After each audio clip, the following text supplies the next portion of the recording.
so for everybody in here, and if you say link building or content marketing, I will jump through the screen and strangle you.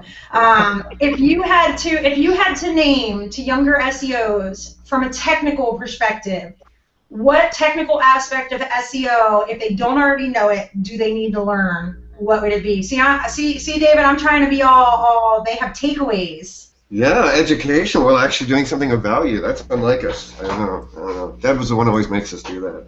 How about knowing HTML and what a redirect is actually supposed to do? And I think web technology in general. So HTML. We had a guy the other day, but yeah, all of that. Like we had a guy the other day, and he said, he came into SEO probably like you're talking about link building or whatever, and he doesn't have a background in web development like a lot of us do. You know what I mean? So he was like, should I understand this better? Everything from your HT access on, through your architecture and everything else.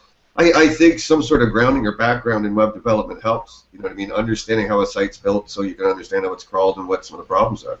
But I think SEOs that don't have that ability to understand how a site is actually built, I think that puts you at a disadvantage. But I agree, but I think you can learn that. I mean, I personally didn't have a dev background. Now I always say that I know nothing about dev, and then people will argue with me on that. But I'm definitely. I don't think everybody needs to have Bill's brain to get the basic factors of SEO. So Terry, you were saying HTTP status codes, like learn what they all are and how the search engines view all of them. Yeah. Like, for instance, ask any of them, what's the difference between a 404 and a 410? Well, there's a big difference, and, there's times when you should use one, and there's times when you should use another. Same with 301, and 302 is a favorite of mine. How many people know that there's actually bugs out there that allow your site to be hijacked when you're using 302s? Not too many, and yet lots of people are, using them. All right. Who else has got advice for the younger generation? Okay, first thing to study for me, cognitive thinking. You've really got to learn to think, to be cynical, to examine things. I'd say that if you study logic, if you study argument, what makes a good argument? What are facts? How do you quote them? That has already got you halfway towards learning SEO. There's too many people who in marketing. Yeah. There's too many people who, I want to prove this, therefore I'm going to say that. There's a correlation, therefore this proves it. No. Proof is a whole different game. Correlation just means it's probably not going to hurt you, so it's okay to do it and observe it, but not come to a conclusion. Mm-hmm. One of the big ones, there's a story, it was going around again today, about the top sites using schema. Oh, they tend to rank 4 places higher than anybody else. Obviously, this means that they rank better. No, what it means is that smarter webmasters who know about schema are probably the same ones who are that little bit smarter and know about SEO.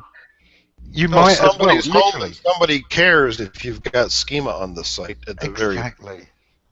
You tend to rank better when somebody's home and somebody cares. I think the technical ignorance. It's really more. I think the bigger problem is not even understanding how the machine works.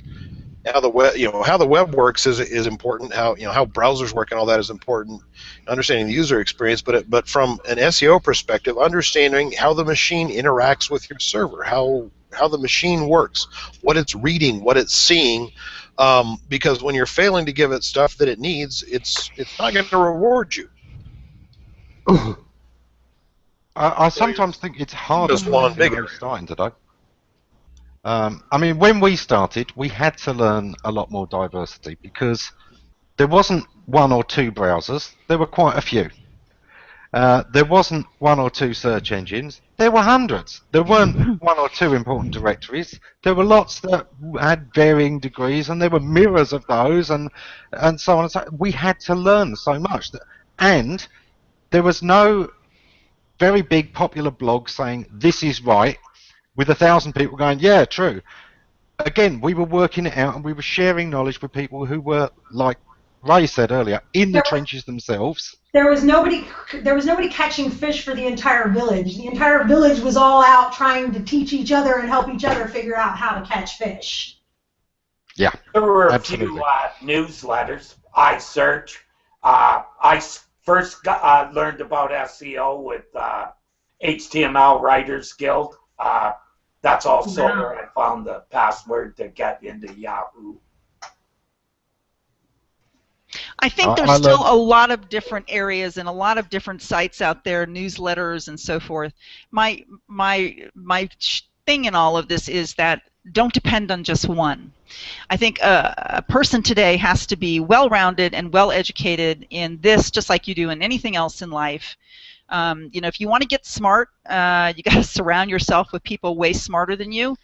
And that means having to go to more than one place than just say, again, not picking on Moz, but this is a great example because it does have this mentality, you know, just Moz, or just Search Engine Land, or just SEO Book, for that matter. You have to be well-rounded, and I think that's a big negative today. I think people go to one place and that's all that they do. I think the education stops. Dumbest person in the room. Like, I'm not happy if I'm not the dumbest person in the room because I'm not going to learn anything from the smartest person in the room. Sure,